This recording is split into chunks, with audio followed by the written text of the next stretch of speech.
Com 26 anos de experiência como professor e uma formação em arquitetura, é um profissional apaixonado pela educação e por temas que envolvem a comunicação no contexto atual. Suas palestras abordam de forma inovadora como o educador pode repensar sua prática e como se adaptar às transformações da sociedade. Neste ano, ele apresenta a palestra Professor Fora da Caixa, um reflexo de seu livro que desafia os professores a saírem da zona de conforto e a repensarem suas abordagens pedagógicas. Outro destaque é a palestra Quem não se comunica se trumbica, onde a palestra explora a vital importância da comunicação eficaz no cenário contemporâneo, essencial para o sucesso no ambiente educacional. Não saia daí, vamos para um rápido intervalo e o começo de conversa já está no ar.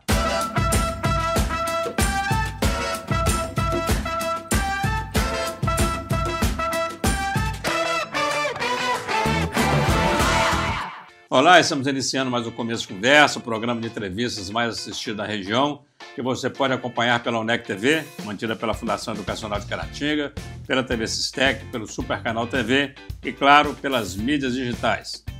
As palestras exploram temas fundamentais da educação contemporânea com abordagem instigante e acessível. Em Professor Fora da Caixa, título que também dá nome ao seu livro, ele propõe uma reflexão sobre a necessidade de inovação e reinvenção na prática docente. Já em Quem não se comunica se trumbica, o foco é a comunicação como ferramenta essencial para educadores e profissionais enfrentarem os desafios do mundo atual. Para falar sobre esse assunto, eu convido hoje ele que é filho de Geraldo José da Silva e de Eni da Silva Luciano, nascido em Caratinga, licenciado e bacharel em Educação Física, bacharel em Arquitetura e Urbanismo, professor, arquiteto, escritor, palestrante, servidor público da Secretaria Estadual de Ensino de Minas Gerais, efetivo desde 2002. Eu estou falando dele, Lindomar Luciano da Silva. Prazer te receber aqui e para tratar de um assunto tão importante. Né? Porque a educação é um assunto contemporâneo, né? Nunca se comentou tanto a respeito da educação quanto se comenta nos dias de hoje, principalmente em consequência do advento da tecnologia. Hoje, os jovens e os adultos eles têm acesso a conhecimentos de forma imediata, o que não acontecia há 20, 30 anos atrás. Há um tempo atrás, se você quisesse ter acesso a um conhecimento, uma informação mais apurada, você teria que visitar as bibliotecas ou teria que comprar revistas e jornais. Hoje, de posse de um smartphone, você consegue ter acesso a uma biblioteca do outro lado do continente. E tem também uma questão para considerar nesse fato, é que hoje ele tem acesso rápido, não necessariamente ao bom conhecimento, né? Porque também o aluno ele pode adquirir conhecimento equivocado, por exemplo. Fake news, um monte de coisa. Então, assim, quando se fala em educação hoje, tem que entrar com a tecnologia e também sobre a boa utilização da tecnologia. Perfeito. O interessante é que eu até questiono, né, eu levanto esse questionamento nas palestras, é que ouve-se muito que a tecnologia e a internet vai substituir o personagem professor. Né? E nas palestras eu justamente levo os profissionais a refletirem a respeito do processo de construção do conhecimento. O ser humano, para adquirir conhecimento, ele precisa de utilizar os seus sentidos. Muito bem. O tato, o olfato, a audição, a visão. A internet, a tecnologia, ela não consegue suprir essas necessidades de troca. E para que aconteça o processo de conhecimento, são necessários dois aspectos fundamentais. O primeiro é a interação. Para que ocorra a construção do conhecimento, tem que haver interação. Eu até cito o exemplo, né? Um cachorro. Um cachorro eu consigo adestrá-lo. Eu não consigo ensinar.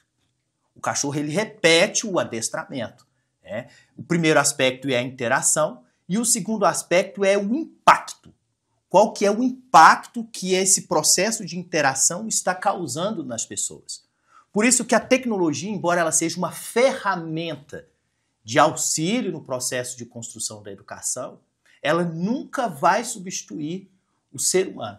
Isso aí. Tanto que nos primórdios a educação acontecia, né, em ambientes abertos e sem recursos tecnológicos, mas o processo educacional acontecia. Muito bem.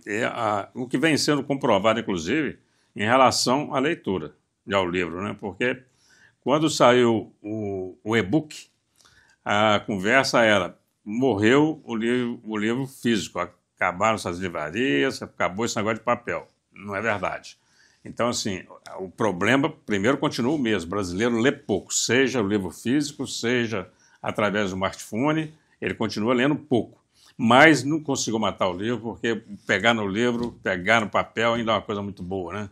Sim, e o interessante é que quando você visita uma biblioteca, um escritor que se dispõe a produzir um conteúdo literário, né, todo o seu conteúdo ele tem que ser fundamentado em dados técnicos. E no início, né, você falou a respeito da internet, né, que eu não posso confiar em 100% do conteúdo da internet. Isso é um fato. Com o advento das IAs, né, das inteligências artificiais, eu acredito que quase ninguém perguntou ao ChatGPT se ele é 100% confiável. Porque se o chat, a exemplo dessa ferramenta, né, do ChatGPT, se ele utiliza suas respostas com base nas respostas da internet, na internet nós temos fatos e fakes. E o professor, quando chega na sala de aula para ministrar o seu conteúdo, toda aquela informação que ele apresenta para o seu aluno, ela é uma informação baseada em dados técnicos comprovados cientificamente. E esses dados técnicos, na maioria das vezes, eles vêm das referências literárias, dos artigos publicados, dos livros produzidos por outros profissionais que constroem o conhecimento. O que percebe-se hoje no Brasil, né, em função do advento da tecnologia, é que as pessoas estão produzindo pouco conhecimento devido à massificação dessas informações adquiridas pela internet. Muito bem. Você falou em inteligência artificial, eu já testei, viu? E a melhor maneira de você testar é com algo que você tem o conhecimento profundo, que no caso eu testei usando o meu nome. Então fui lá, inteligência. Quem é Eugênio Maria Gomes? Começou tudo certinho. É um autor brasileiro, não sei o quê, fala dos meus livros, depois fala as poesias de Eugênio. Nunca escrevi poesia, não, rapaz. Então, assim, ele apresenta até texto de poesia que eu escrevi, que definitivamente não escrevi.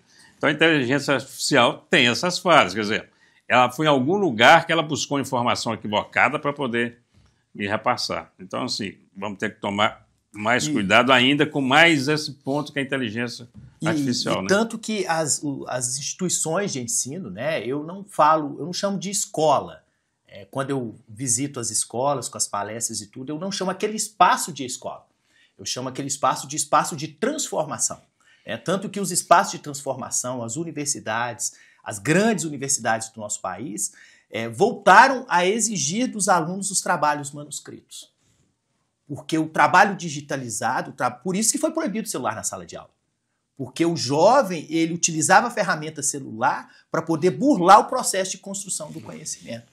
Então, o que eles estão fazendo? Eles estão agora exigindo que o jovem realmente pesquise. Porque na nossa adolescência, na nossa infância, quando nós éramos desafiados a fazer uma pesquisa escolar, a professora falava assim, pesquise sobre as Índias. Você chegava na biblioteca, eu fui sócio da Biblioteca Pública Municipal, e aí você chegava para a bibliotecária e falava assim, eu quero pesquisar sobre as Índias. A professora pediu. Ela entregava para mim, né, uma pilha de livros e falava, está aí. Eu falava, onde? Ela falava assim, pesquise, não é para você pesquisar. E quando eu abri a Barça, né, aqui as pessoas lembram da Barça, e é dividido em ordem alfabética, até encontrar as Índias, eu passava por várias palavras com a letra I, e ia apurando e aprofundando o meu conhecimento. E sem falar, você está falando de Barça, eu estou lembrando que, sem falar que a gente era quase que proibido pegar a Barça, né? Porque a Barça na minha casa era um negócio de ficar exposto lá na prateleira. A gente ia pegar no livro, mas não mexe na minha coleção, não, porque ela é tão cara. Sim. Você conseguiu uma coleção de Barça, que era para enfeitar uma prateleira, coisa impressionante. Ficou muda isso E o interessante é que nas escolas, né, era proibido era proibido o lápis com calculado, com tabelinha, com tabuada, né, a régua com a tabuada, porque o jovem, ele tinha... Eu tive uma professora que ela proibia contar no teto. Ela falava assim, não, você tem que entender o processo matemático para você conseguir me responder. E aí nós voltamos à parte de construção do conhecimento. O que é conhecimento? Conhecimento é a capacidade que você possui de linkar informações distintas com um propósito específico. Muito bem. Você é professor de quê? Eu sou professor de educação física. Educação física. Mas você falou aí sobre o espaço da escola e você o considera, e eu acho que está certo, como um espaço de transformação. Eu queria ir no espaço específico da escola, que é a sala de aula. É uma opinião minha, né? Você tem 26 anos já de sala de aula. Eu tenho um pouquinho mais. Eu não percebi na sala de aula mudança significativa. Quando você pega, com raras exceções, claro, mas você pega a rede pública, por exemplo, é um quadro, um giz e agora passou para um pincel, era um quadro negro, agora é um quadro branco, carteiras, um professor lá na frente falando. Você ainda encontra professor ditando as coisas para o aluno copiar, ou então você encontra professor escrevendo no quadro, ele está com o livro na mão, ele mesmo vai copiando para os meninos copiarem do quadro. Você concorda que mudou pouco? Quer dizer, o que acontece na sala de aula está meio que agarrado em relação ao que temos de tecnologia para transferir conhecimento? Concordo. O interessante é que o que eu percebo muito, né, nessas idas e vindas durante esses espaços escolares, eu já visitei várias escolas, é que falta até na educação o profissional identificar qual que é o seu papel dentro daquele espaço. O meu papel dentro de uma sala de aula é permitir com que ocorra a transformação dos indivíduos que estão dentro daquele espaço. E não é só dentro do quadrado da sala de aula que essa transformação vai acontecer. Eu tenho todo o prédio que eu posso explorar. Quem falou para mim que eu preciso só da sala de aula para ministrar uma aula de língua portuguesa? Que eu não posso utilizar a quadra, que eu não posso utilizar o bebedouro, que eu não posso utilizar o pátio, que eu não posso utilizar a praça em volta da minha escola. A sombra da árvore, né? A sombra, porque nos primórdios, as primeiras escolas aconteciam dessa forma. A Academos, que era o espaço em que foi construída a Academia de Platão. Então as primeiras escolas não aconteciam em campos abertos, aí volta naquilo que eu disse. Será que essa aula, ministrada dentro de 4 paredes, com esse profissional com o giz na mão e a saliva, ela está causando impacto? Será que ele está permitindo com que o adolescente e a criança ela explore todos os seus sentidos, tato, visão, audição e paladar? A exemplo do paladar é a professora de matemática. Quando ela vai ensinar a criança fração, ela utiliza o bolo. Um meio, um quarto, um oitavo do bolo, ela está utilizando o paladar. E o interessante, e que eu percebo muito, é que as pessoas acreditam que uma aula boa, uma aula interessante, é aquela aula completamente mirabolante. Aquela que o professor toca um violão, aquela que o professor leva um nariz, que ele leva uma maquiagem, não. A verdadeira aula é aquela que permite com que a pessoa saia transformada. E quando eu falo da transformação, não é só o aluno que sai transformado da sala. Eu também saio transformado. O próprio professor, com certeza. Porque o espaço, quando há interação, há troca. E quando há troca, entendeu? A construção de pessoas, a construção de... Igual hoje, nós estamos fazendo uma troca. Eu não serei a mesma pessoa a partir de hoje. Nem eu. E nem o pessoal que está aqui acompanhando. Sim. Vamos precisar fazer um rápido intervalo. Nós já roubamos 2 minutos do segundo bloco. O diretor já está aqui no meu ouvido. Não saia daí. Bate-papo sensacional. Nós estamos conversando com o professor e escritor Lindomar Luciano. Nós voltamos já já. Olá, estamos de volta com o segundo bloco desse começo de conversa especial, recebendo aqui hoje o professor e escritor Lindomar Luciano. Nós terminamos o segundo bloco falando da questão da aula ser transformadora. É só porque, em determinado momento, ficou parecendo que o professor não pode tocar o violão. Ele pode tocar o violão, a aula precisa ser transformadora.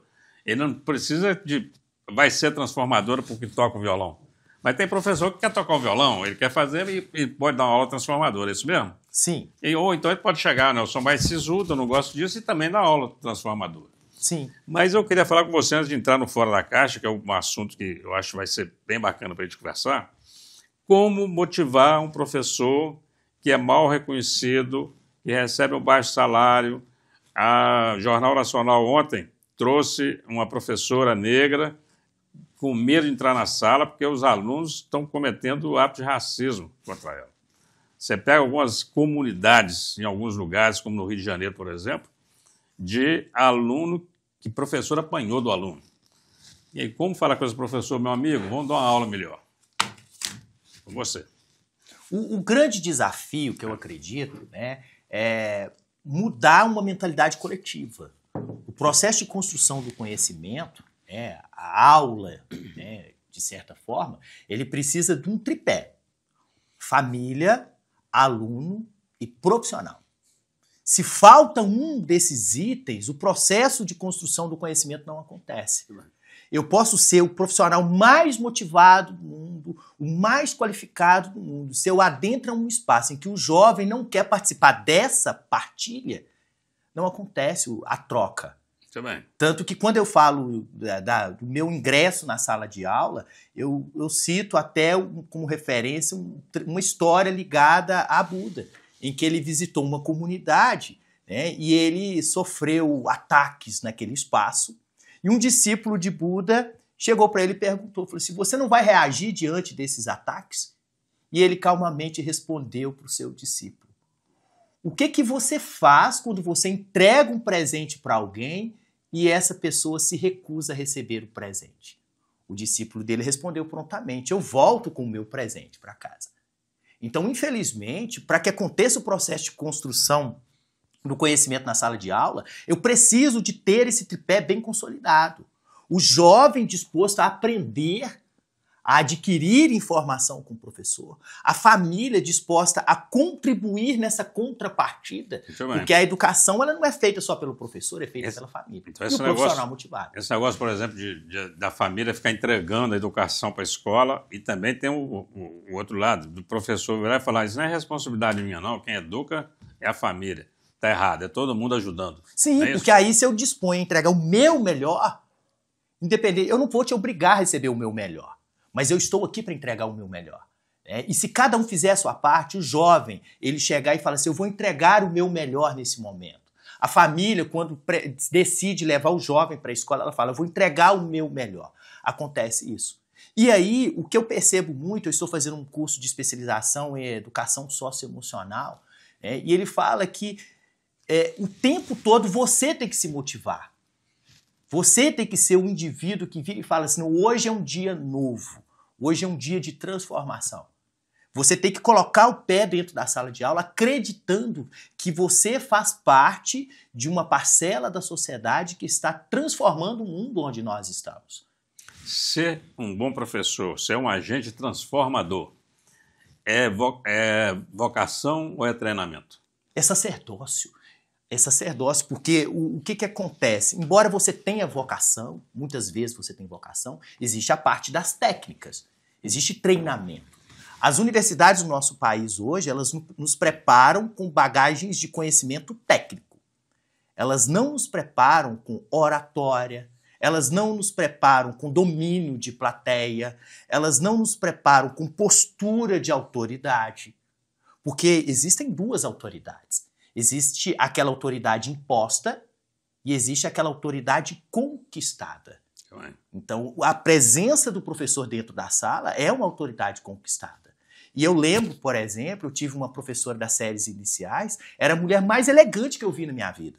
Mas não era em consequência do sapato e da roupa, mas em consequência da paixão que ela tinha e da postura que ela tinha quando ela adentrava dentro da sala. E aí eu olhava para mim e perguntava: o que ela tem?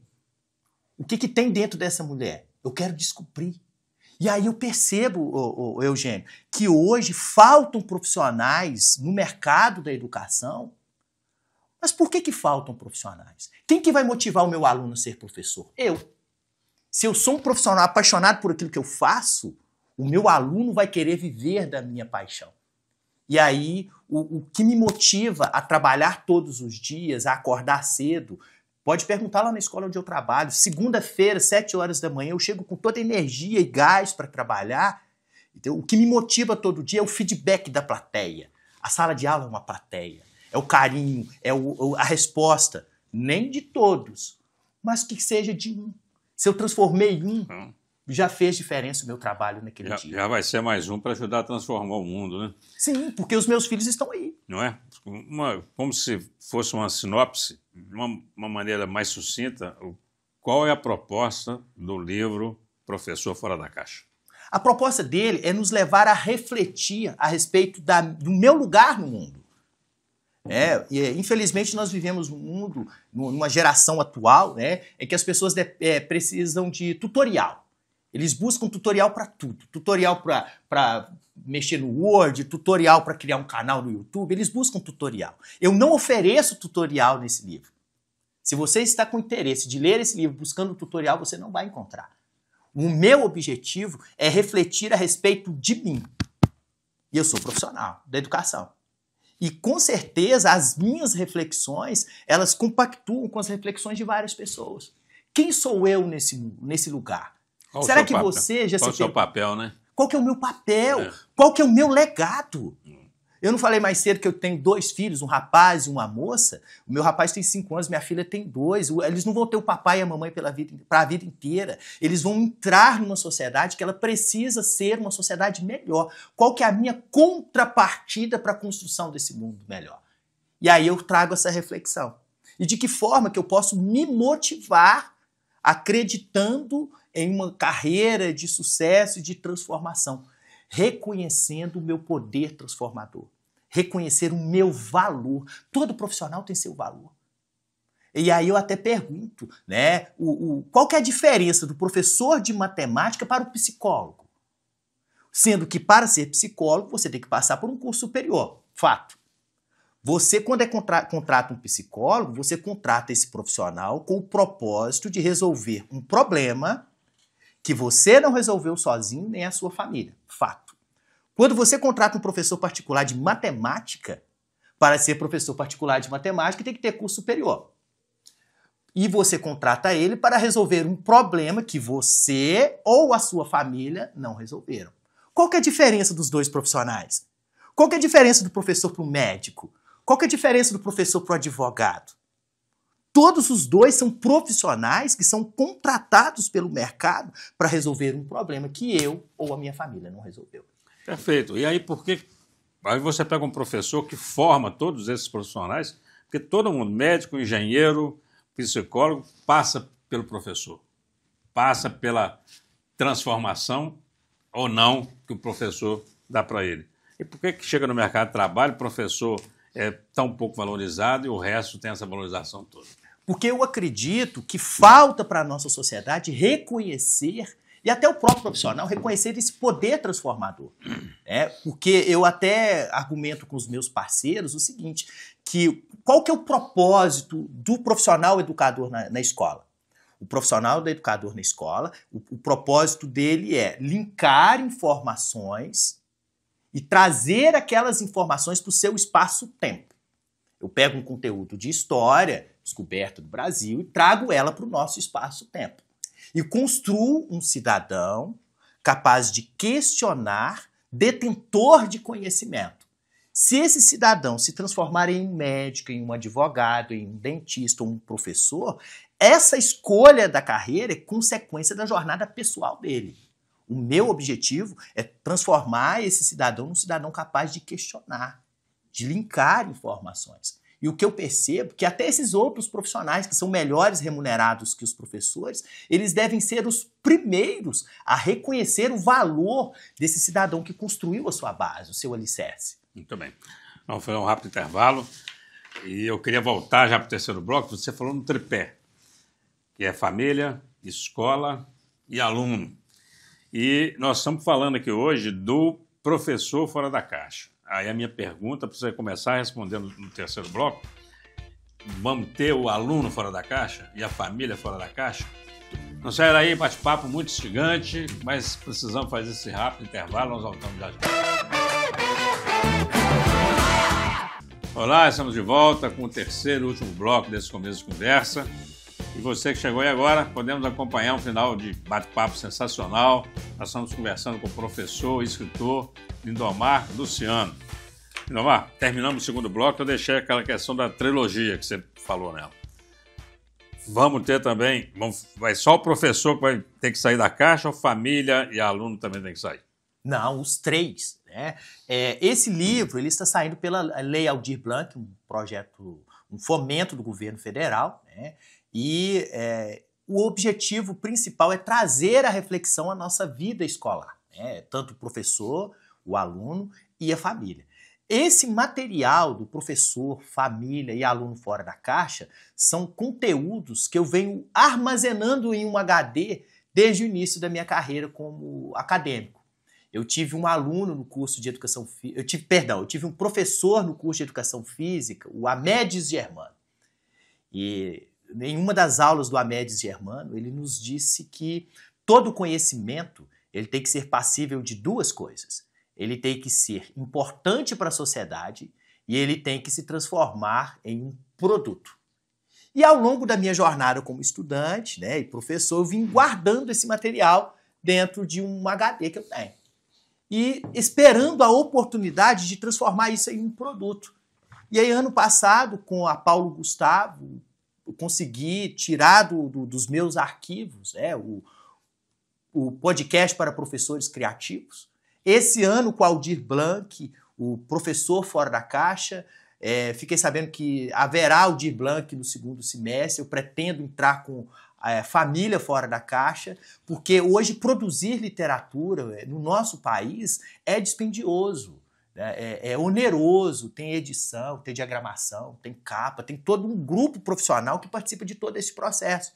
E, infelizmente, eu não posso tirar do meu sustento do lar para investir nesse tipo de conteúdo. E graças a Deus, né, esses recursos federais estão alcançando cidades de pequeno porte, Caratinga, Santa Rita, Santa Bárbara. E aí eu estou nessa oportunidade. E é bom saber desses projetos, né, até para o telespectador, o internauta que está nos acompanhando aqui, saber que tem essa preocupação de tirar da caixa mais gente, quer dizer, não é só culpa do professor.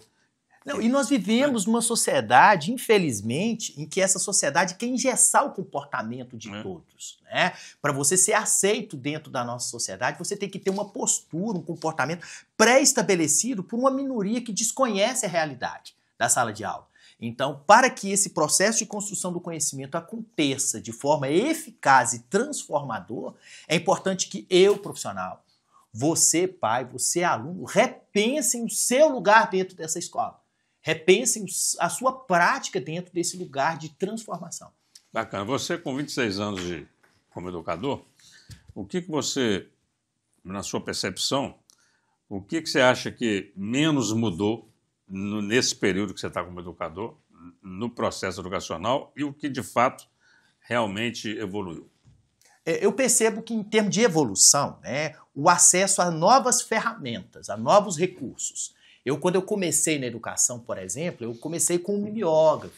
Depois partiram para as impressoras matriciais, que eu colocava matriz. Né? Aí agora, com a internet, com videoconferência. A minha primeira especialização, por exemplo, eu fiz em 2004. Em Belo Horizonte, eu tinha que me deslocar até Belo Horizonte, ficava um fim de semana lá, com um professor que vinha de fora para ministrar aula para nós. Hoje você consegue fazer uma especialização de forma virtual.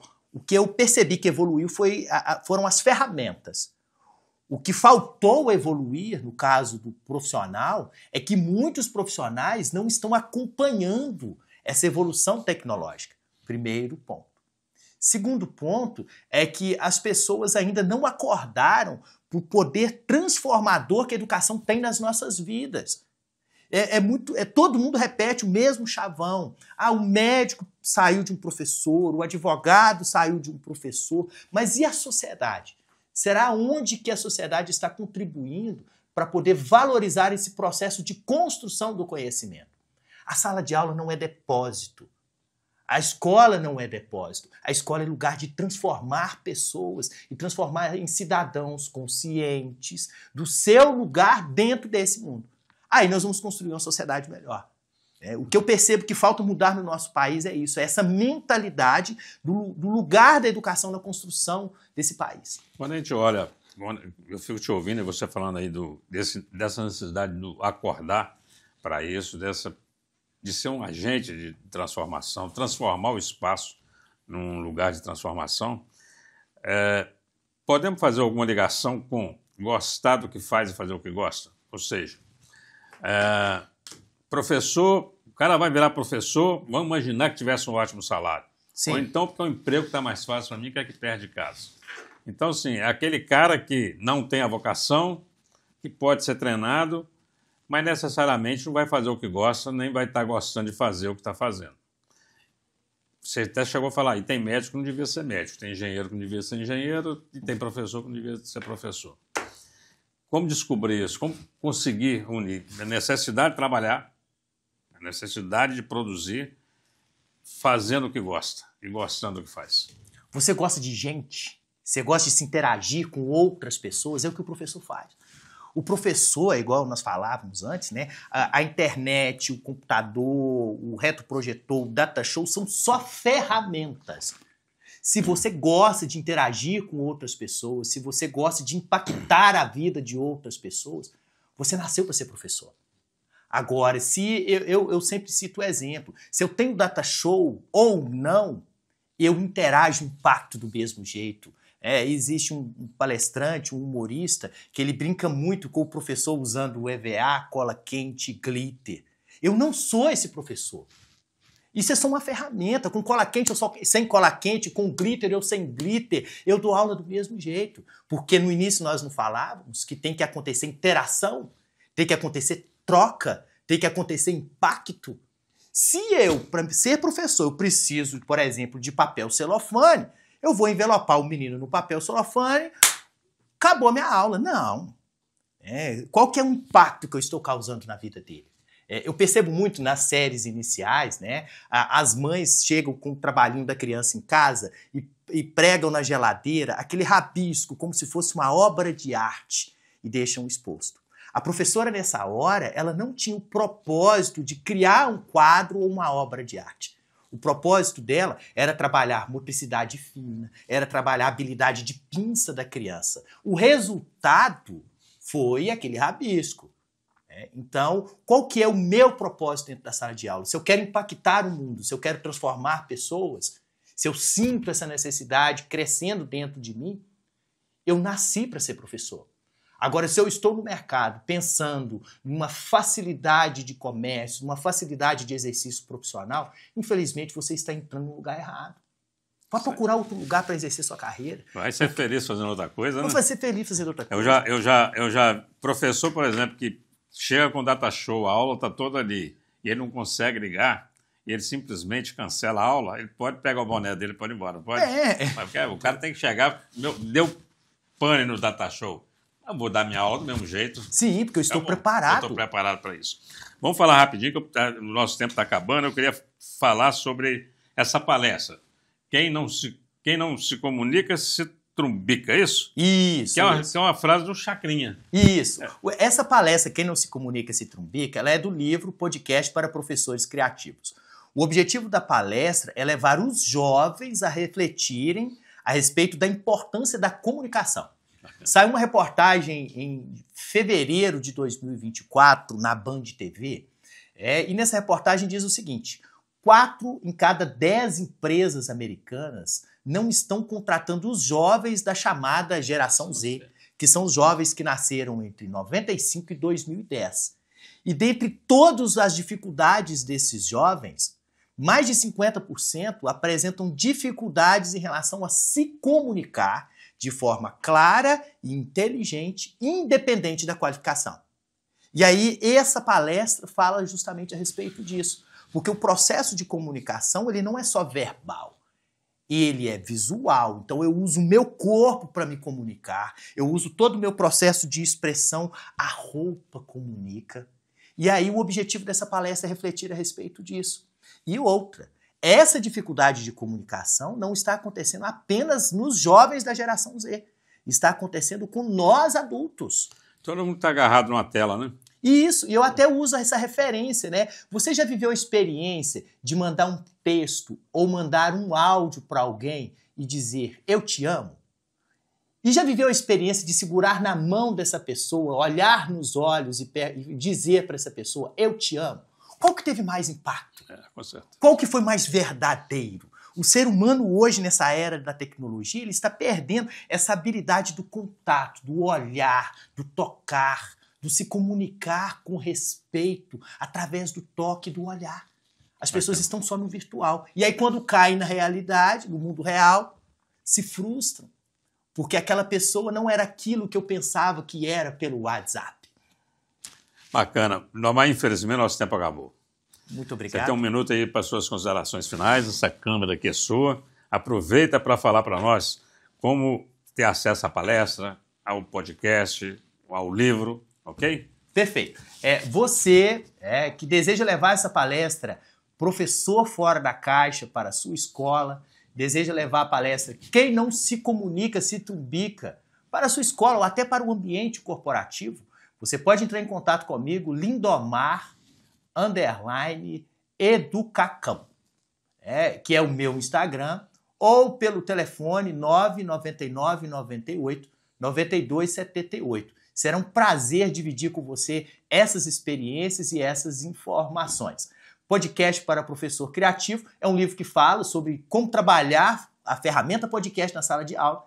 E Professor Fora da Caixa, nós conversamos sobre isso hoje. Bacana. Muito obrigado. Professor, muito obrigado. Prazer muito grande recebê-lo aqui. Estamos encerrando mais um Começo de Conversa. A você, o nosso muito obrigado pela companhia, pela audiência. Até o próximo encontro, se Deus quiser.